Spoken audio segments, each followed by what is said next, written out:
Memory Challenge Day 2. Today I'll be working on something called the Memory Palace, and this is also very basic when it comes to memory technique. And basically it means that people are very bad at remembering things or objects, but we're very good at remembering places and spaces. For example, if I ask you what you had for dinner 3 days ago, most of you will not be able to answer.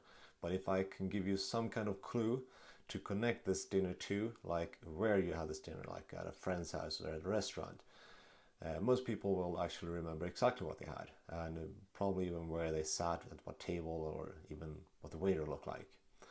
And the Memory Palace utilized this thing.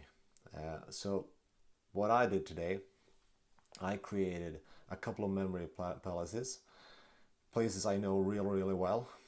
The first one I created was in my apartment, so I started by the bed, and then up by the window, and then by the desk, and then by the door.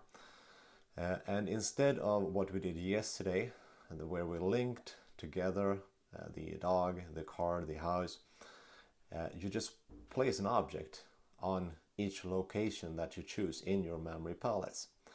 And this way you don't need to create a story to connect these figures together. So in this case, in my case then, I would see a dog by the end of my bed, and I would walk up to the window, and there's a toy car in the window, and then I'd walk to the desk, and I have a little Lego house there, and just mentally walk this entire memory palace and just visualizing each object on each spot. And this means you need to prepare these memory palaces. You need to know exactly what spots you will put things on. You cannot just randomly put things, because you will miss them when you mentally walk through these palaces.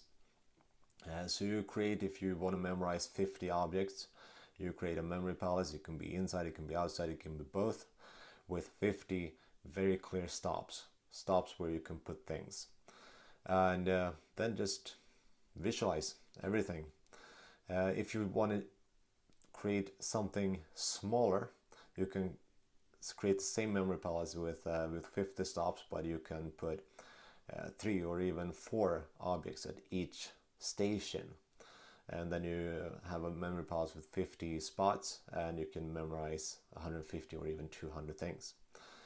So today, if you want to still join me with the memory challenge, the assignment would be to create a couple of memory palaces, like 10 places you know really well, with at least 10 stops on each.